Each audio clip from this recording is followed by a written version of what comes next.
আসসালামু আলাইকুম সম্মানিত দর্শক, দেশ টিভি নিউজ ইউটিউব চ্যানেলে একটা সুন্দর আয়োজন দেখলাম। তার মধ্যে ছোট্ট একটা ক্লিপ, সেই ক্লিপে দেখলাম আওয়ামী লীগের নিষিদ্ধ নিয়ে ত্রিমুখী বাক বিতণ্ডা, এরকম একটা টাইটেলে ভিডিওটা দিছে। সেই ভিডিওটা দেখলাম বেশ কয়েকবার, গতকালকে দেখছি, আজকে এখনও দেখলাম। সেখানে ডক্টর জায়েদ, মাসুদ কামাল এবং শহীদ খান, এই তিনজনের বাকবিতণ্ডা দেখলাম। খুবই ভালো লাগছে আমার কাছে। প্রথমত, এরকম আলোচনার দরকার, শুধু একতরফা আলোচনা নয়, দ্বিমুখী, ত্রিমুখী, চতুর্থমুখী আলোচনা দরকার। কারণ হচ্ছে যে রাজনীতি মানেই তো কথার স্বাধীনতা, কাজ করার স্বাধীনতা, স্বাধীনভাবে কথা বলতে পারা, নির্ভয়ে, যেখানে ভয় থাকবে না। এখন সেই ভিডিওতে হয়তোবা আপনারাও দেখছেন, আমি কয়েকটা বিষয় নোট করলাম, যে বিষয়গুলো আপনাদের সামনে আমি নিজের মুখে একটু বলি। সেটা হলো যে প্রথমে মাসুদ কামাল সাহেব, শ্রদ্ধেয় স্যার, তিনি সুন্দরভাবে কথা বলেন। তার ইউটিউব চ্যানেল কথা, সেটাও সাবস্ক্রাইব করা আছে, তার কথাগুলো আমি শুনি। তিনি নিরপেক্ষভাবে কথা বলেন। শহীদ খান, তিনি নিরপেক্ষভাবে বলেন। ডক্টর জায়েদ, তিনি আবার পক্ষপাতিত্ব করেন, যেটা আমরা 5ই আগস্টের পরে থেকে ধীরে ধীরে স্পষ্ট হয়েছে। তিনি আর ওইখান থেকে সরে আসতে পারেন না, তিনি এখন একটা পক্ষ নিচ্ছেন। যেমন ধরেন জনাব মাসুদ কামাল স্যার, তারপরে সাবেক সচিব জনাব শহীদ খান, তারা কিন্তু একসময় আওয়ামী লীগের বিপক্ষে, আওয়ামী লীগ সরকারের আমলে কথা বলছেন। এটা আপনারা সবাই জানেন, আপনারাই সাক্ষী। তারা এখন মোট কথা দেশের পক্ষে তারা কথা বলেন। জায়েদ খানও দেশের পক্ষে বলেন, কিন্তু একটা পক্ষে মনে হইতেছে তার বর্তমান কথাবার্তা, তার কন্টেন্ট দেখে একটা পক্ষে তিনি অবস্থান নিচ্ছেন, এরকম একটা পরিস্থিতি যে আওয়ামী বিরোধী একটা পক্ষ। সেখানে প্রথমে মাসুদ কামাল সাহেব তিনি যে কথাটা বললেন যে জামাতে ইসলাম হলো বাংলাদেশের 3 থেকে 4 নম্বর দল। তারা সবসময় 3-4 নম্বর দল, তারা কোনো সময়ই বিরোধী দল হওয়ার ক্ষমতা তারা রাখে না। যেমন ধরেন তিনি আওয়ামী লীগের আমলে, আওয়ামী লীগ যেমন নির্বাচন করছিল, জাতীয় পার্টিকে বিরোধী দল বানাইছিল সংসদে, সেই বিষয়টা বললেন যে জাতীয় পার্টিকে টেনে নিয়ে এসে বিরোধী দল বানানো হলো, কিন্তু জাতীয় পার্টিকে বিরোধী দল হওয়ার ক্ষমতা তার এখন আছে। এই কথা এইভাবে তিনি বললেন যে দেখেন, বাংলাদেশের রাজনৈতিক দল হলো 2টা। রাজনৈতিক দল 2টা বলতে বড় রাজনৈতিক দল, যারাই সরকারে বিরোধী দল সরকারে এরকম অবস্থানে থাকেন, সেটা হলো আওয়ামী লীগ এবং বিএনপি। এখন আওয়ামী লীগকে বাদ দিয়ে নির্বাচনের একটা বন্দোবস্ত হইতেছে এবং সেই মাফিকে এগিয়েছে, আমরা সেটা দেখতেছি। মাসুদ কামাল সাহেব যেটা বললেন যে আওয়ামী লীগকে বাদ দিয়ে নির্বাচনের কোনো লাভ হবে না। তিনি বললেন যে লোকটা সারা জীবন আওয়ামী লীগকে ভোট দিয়ে আসছে, নৌকা মার্কায় সিল দিছে, যে লোকটা সারা জীবন ভোট কেন্দ্রে গিয়া নৌকা মার্কায় সিল দিচ্ছে, তার জন্য আপনি কি রাখলেন? এর মধ্যে আবার ডক্টর জায়েদ সাহেব তিনি আবার কথা ধরছেন, বলছেন যে না, আওয়ামী লীগকে তো নিষিদ্ধ করা হয়নি। এই যে আওয়ামী লীগকে নিষিদ্ধ করা হয় নাই, এই কথাটা আবার মাসুদ কামাল সাহেব তিনি ধরে বলছেন যে আওয়ামী লীগকে নিষিদ্ধ করা হয় না আপনি বলতেছেন, কিন্তু নির্বাচনের সেই ব্যালট পেপারে কি নৌকা মার্কা থাকবে? তখন আর তিনি জায়েদ সাহেব কথা বলতে পারেন নাই। পরিশেষে যখন শহীদ খান, সাবেক সচিব জনাব শহীদ খান কথা ধরছেন, 3 জনের মধ্যেই উচ্চ স্বরে তারা কথা বলতেছেন। তবে জায়েদ খান একটু বেশি রাগান্বিত, বেশি হাত পাও ছড়া, এরকমভাবে তিনি কথা বলেন। যাই হোক, এটা ভুলের কিছু না। তিনি যে উদাহরণটা দিচ্ছেন, পাকিস্তানের ইমরান খানের দলের সাথে উদাহরণ দিচ্ছেন আওয়ামী লীগের, যে পাকিস্তানের তেহরিকে ইনসাফ, তাদেরকে ষড়যন্ত্রমূলকভাবে নিষিদ্ধ করা হয়। পরবর্তীতে সেই তেহরিকে ইনসাফের যে সমর্থকরা বা নেতাকর্মীরা স্বতন্ত্রভাবে নির্বাচন করে সংখ্যাগরিষ্ঠ পাইছে।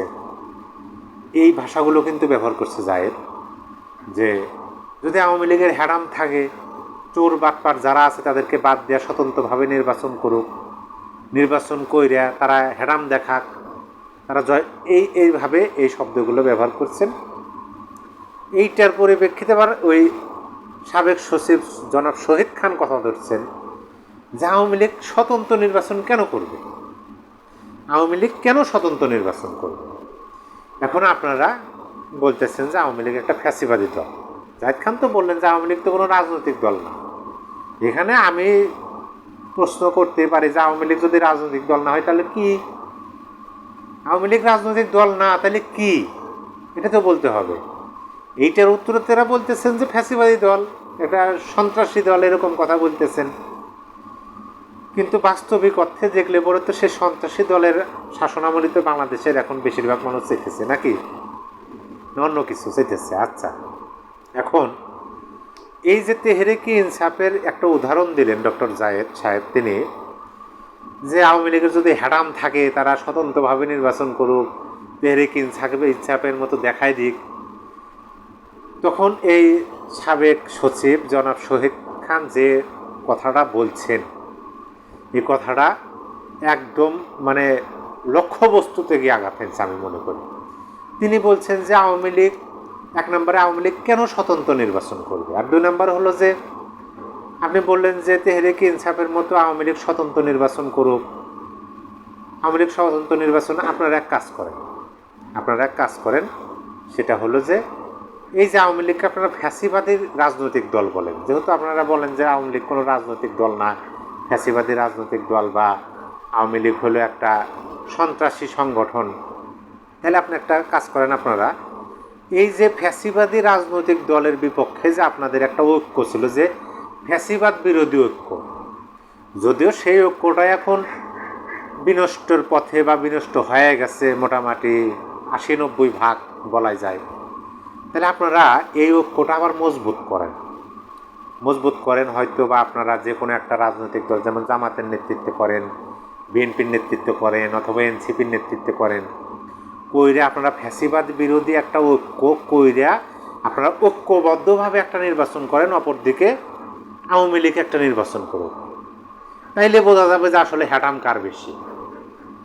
কার বেশি। কারণ এই যুক্তিটার সাথে আমি একমত পোষণ করি সাবেক সচিব জনাব শহীদ খানের যুক্তির সাথে, যে আওয়ামী লীগ যদি এতই মানে ঘৃণিত রাজনৈতিক দল হয়ে থাকে, বাংলাদেশের জনগণ যদি প্রকৃতপক্ষে তাদের নাই চায়, তাহলে তাদেরকে এক সাইডে রেখে আপনারা সবাই যারা আওয়ামী লীগের বিরুদ্ধে আন্দোলন করছেন, মানে ফ্যাসিবাদী ঐক্য যারা আছেন, তারা সবাই একত্রিত হবে নির্বাচন করে আওয়ামী লীগকে একবারে পিছাইয়া ফেলেন। এই কথাটাই বলছেন শহীদ খান, যে আপনারা ফ্যাসিবাদ বিরোধী ঐক্য একত্রিত হয়ে নির্বাচন করে আওয়ামী লীগকে পিছিয়ে ফেলেন। কিন্তু সেইটা করবেন না করে আওয়ামী লীগকে বাদ দিয়ে একটা নির্বাচন করবেন, এই নির্বাচনে কোনো লাভ হবে না। তবে মাসুদ কামাল সাহেবের কথায় ফিরে আসি, আবার আদৌ লাভ হবে না, এটা সত্যিকার অর্থে বাস্তব কথা। যেমন ধরেন আওয়ামী লীগ যে নির্বাচনগুলো করছে, 14-18 বাদ দেন, 18তে বিএনপি অংশগ্রহণ করছিল, 14 আর 24 বড় রাজনৈতিক দল বিএনপিকে দূরে রেখে নির্বাচন যে করলো আওয়ামী লীগ, এই নির্বাচন দুইটা, আচ্ছা আপনি তিনটাই ধরেন যে 14, 18, 24, এই তিনটা নির্বাচন কিন্তু গ্রহণযোগ্যতা সেরকম পায় নাই বর্তমান সময়, যেটা শোনা যেতেছে। কি জন্য পায় নাই? যে বাংলাদেশের বড় একটা রাজনৈতিক দল তারা স্বতঃস্ফূর্তভাবে নির্বাচন করতে পারে নাই, যদিও 18তে তারা অংশগ্রহণ করে বিকেলে আবার তারা সেখান থেকে সরে আসছিল। তাহলে আওয়ামী লীগকে যদি আপনি বাদ দিয়ে নির্বাচন করেন, এই নির্বাচন কি গ্রহণযোগ্য হবে? এখনও শোনা যায় যে আওয়ামী লীগের 30-35% ভোটার আছে, সমর্থক আছে, 3 থেকে 5 কোটি ভোটার যারা আওয়ামী লীগকে ভোট দেবে, তাদের জন্য যখন প্রতীক রাখবেন না, তারা ভোট কেন্দ্রে যাবে না, ভোট দেবে না। আর আওয়ামী লীগ ছাড়া নির্বাচন বাংলাদেশের সব রাজনৈতিক দল যদি অংশগ্রহণ করে, যদিও শোনা যেতেছে যে বামপন্থী রাজনৈতিক দলগুলো, যেমন সিপিবির যে একজন নেতার কথা আমি শুনলাম, তারা বলতেছেন যে এই সরকারের আমলে, অর্থাৎ ইউনূস সরকারের আমলে তারা নির্বাচনে যাবেন না, আর এটা কোনোভাবেই সম্ভব না। তারা চাচ্ছেন যে একটা নির্দলীয় সরকার, অর্থাৎ যেটা নির্বাচনকালীন সরকার, সেটা অবশ্যই নির্দলীয় সরকার হতে হবে। এখন এই সরকার তো নির্দলীয় সরকার মনে হচ্ছে না। এই সরকারের কথাই, যেমন এই সরকারে একজন পরিবেশ উপদেষ্টা জনাবা রেজওয়ানা চৌধুরী কি হাসান এরকমই নাম হবে, সেই পরিবেশ উপদেষ্টা সাহেব তিনি যে বললেন সাহেবা যে সরকারি দল হিসেবে কিন্তু মুখ ফুসকে তিনি এনসিপির কথা বলছেন, তাহলে তো এই সরকার মানে নির্দলীয় সরকার না।